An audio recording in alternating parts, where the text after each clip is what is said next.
고종환 한국자산관리연구원장 겸 한양대 부동산융합대학원 특임교수로 있고요.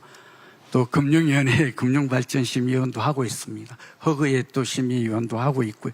오늘 우선 한성수 총리님께 정말 감사드리고, 이 앞전에 대통령께도 잠깐 말씀드렸습니다만 어쨌든 오늘 장관님의 이런 진솔한 목소리를 들을 수 있어서 이 자리도 더 유익한 것 같습니다. 그리고 김윤덕 장관님께서 이 서울시장 뵈었더라고요.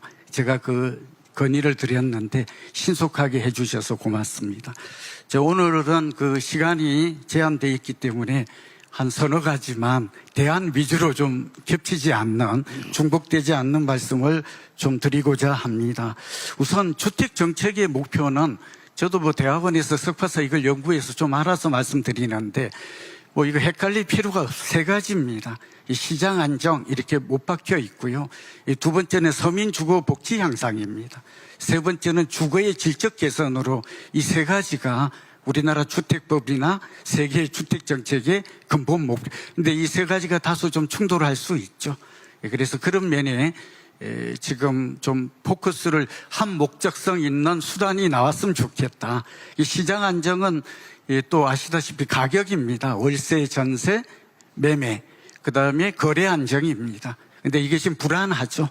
제가 트리플 강세라고 그래서 월세, 전세, 집값이 동시에 오르니까 지금 대통령께서 이렇게 하는 정책의 방향은 옳다 하는 생각을 가지고, 두 번째는 원인입니다. 이 원인이 정확해야 해법을 찾을 수 있다는 건 다 알지 않습니까?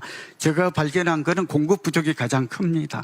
얼마나 부족할까요? 나라 전체로는 103.6% 부족하지 않습니다. 근데 서울이 가구가 421만 가구, 주택이 397만 주택이 있습니다. 그러니까 장관님은, 김덕 장관님 잘 아시겠지만 이게 25만 가구가 부족한 게 이 전세난을 일으키고, 이걸 못 채워서 지금 정부의 잘못은 아닙니다. 이 누적된 결과고, 매년 4만 정도의 아파트가 신규로 공급이 되어야 적정한데 지금 작년에 3만 7천, 올해는 2만 7천, 내년에는 1만 5천 가구로 이렇게 줄어들 것으로 이렇게 예상이 됩니다. 그러니까 굉장히 심각하죠. 그래서 지금 그 문제를 좀 말씀드리고, 서울의 수도권 합하면 한 40만 채가 좀 부족합니다. 이걸 어떻게 빨리 채울 것인가, 이 문제가 있고요. 또 하나는 공사비 급등 문제입니다. 그래서 공사비는 제가 뭐 다시 부연하지 않겠습니다. 이거 일본의 사례를 보면 해결했습니다.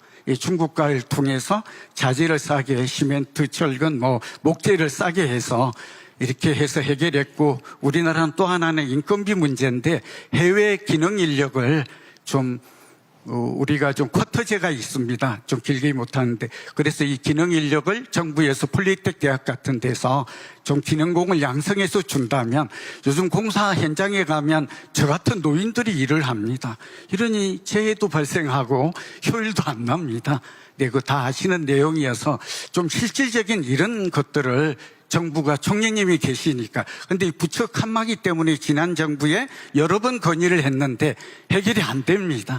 그래서 지금 정부는 오늘 총리님께서 하시면 가능할 거다, 이렇게 유동성 문제가 있고요. 투기 수요가 있습니다.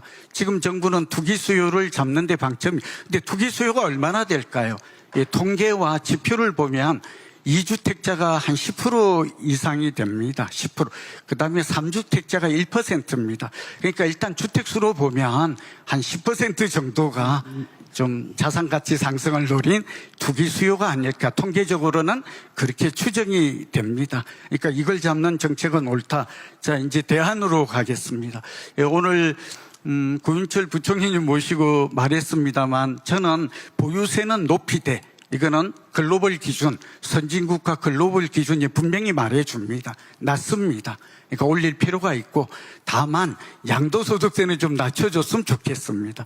이게 테러를 열어주지 않으면 과거의 경험을 보면 결국 매물 잠김이 생기고 버티고, 뭐 정권은 4년 남았고 버티기는 10년 할 수 있거든요. 표현이 좀 지나침을 좀 이해해 주시기 바랍니다.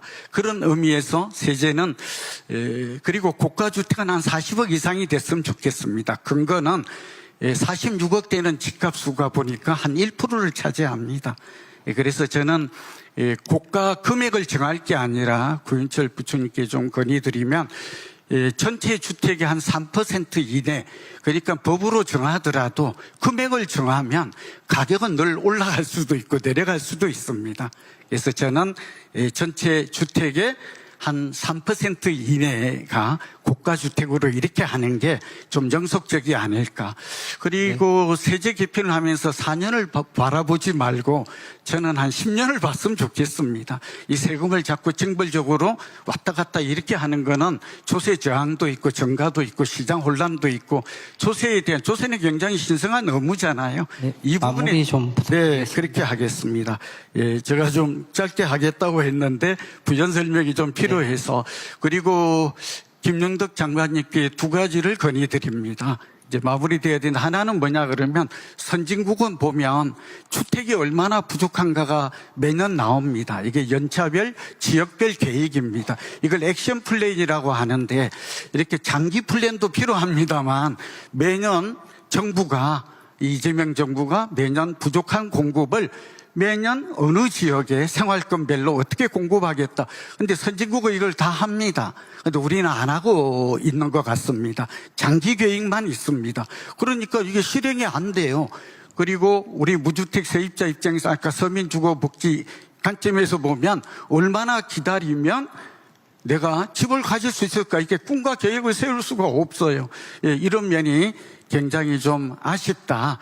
그렇게 좀 해달라는 좀 말씀을 좀 드리고, 그러니까 공급의 연차별, 지역별 계획을 좀 꼭 만들어 주기를 바라고, 아까 말씀드린 대로 좀 원가를 좀 낮추면서 우리 국민들이 미래의 계획을 좀 세울 수 있도록 그런 방향으로.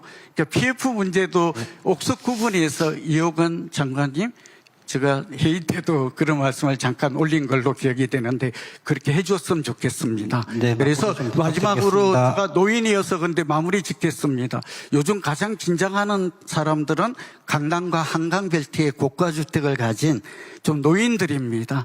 근데 노인들은 아시다시피 소득이 없고 집값만 올랐을 뿐이고 사실은 실현 이익이 아닙니다. 근데 이분들이 만약에 여기 종부세나 이렇게 한 2, 3배 이렇게 올라가게 된다면 사실은 거주 이전의 자유라든지 또 어떻게 해야 될지 이런 면에서 저는 과세 이연과 또 감면 이런 대책도 좀 노인을 위한 이런 배려가 있었기를 간절히 바랍니다. 총리님, 장관님 들어주셔서 고맙습니다. 감사합니다. 네. 네, 아까 손든 마지막으로 아까 손든 분. 네, 안녕하세요. 대한주택건설협회 경기도에 이사로 있고 안양에서 시행과 건설을 하고 있는 유일종합건설 박세현 대표라고 합니다. 저는 간략하게 세 가지만 말씀드리겠습니다. 일단 지금 주거사다리에 대한 빌라가 우리가 1984년 빌라가 4층 이하로 정해진 이래 아직 용적률이 완화된 적이 없습니다. 그래서 지금 아파트는 20층 이상 고층으로 올라가는 그 사이에 비아파트는 아직 다리가 점점 짧아져서 지금은 쳐다도 볼 수 없는 그런 상황이 됐습니다. 그래서 저희가 비아파트에 대한 빌라를 용적률 660에서 990으로 완화하는 방안과 층수를 10층 이하로 하는 방안을 제안드립니다. 두 번째로는 지금 신축 매입 약정과 기존주택 매입 약정이 있는데 그 두 가지의 지금 연동제 신축 매입 약정 같은 경우는 연동형, 감정형이 있습니다. 근데 지금 현재 두 가지 감정형이 최근에 하고 있는데 아직 정확하게 확립이 되지 않다 보니까 지금 계약이 많이 되지 않고 있습니다. 그래서 혼합형으로 조속한 결정을 해주셔서 정책이 일원화될 수 있도록 부탁드립니다. 그리고 이제 마지막으로 기존주택 매입 약정인데요. 지금 현재 신축 매입 약정에는 신생아 신혼 유형에 적용되는 부분 예외 조항이 있는데 36제곱미터 이상 85제곱미터 안에 들어가는데 실사용 면적이 전용은 29제곱미터지만 실사용 면적이 36제곱미터 이상이면 예외 조항으로 이제 매입을 하는 조항이 있는데 이 또한 그 기존 주택에도 똑같이 적용을 해줬으면 좋겠다라는 말씀을 드립니다. 지금 현재 기존 주택에는 세입자들이 많이 거주도 하고 있고, 그다음에 현재 그 주택이 다 정상적으로 건축이 되어 있는데 매입 조건의 그 포괄성이 좀 적다 보니까 아무래도 지금 저희가 신청을 해도 매입이 안 되는 부분이 많이 있습니다. 그래서 36제곱미터, 85제곱미터이라는 그런 그 딱 틀에 박혀 있는 그 평형수 말고 실사용 면적으로 좀 적용할 수 있는 부분도 좀 검토 좀 부탁드리겠습니다. 예외적으로 제가 이렇게 말씀 듣다 보니까 저희 그 세입자분들이 그 청년 세대와 신혼부부들이 거의 대부분인데 가만히 생각해 보니까 제가 이제 만약에 매입을 해서 이 집이 LH로 넘어가게 되면 기존에 거주하고 계신 분들이 다 나가야 되거든요.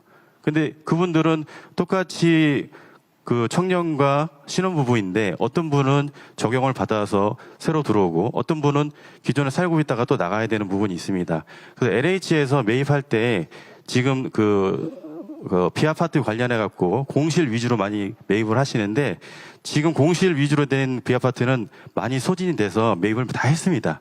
지금 현재는 많이 없어요. 그래서 앞으로는 지금 그 세입자들이 만실인 부분인 그 비아파트도 우선적으로 매입해 주는 부분도 검토해 주시고요.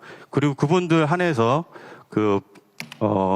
비아파트, 이제, LH에서 청년과 신혼부부들한테 적용해주는, 저렴한 그 임대 금액을 일반인들이 들어와도 그만큼은 아니지만 시세의 80에서 한 70% 정도로 임대를 해줄 수 있는 그런 방안까지도 검토를 해주시면 공급이 더 수월하게 될 거라고 생각됩니다. 감사합니다. 네, 감사합니다.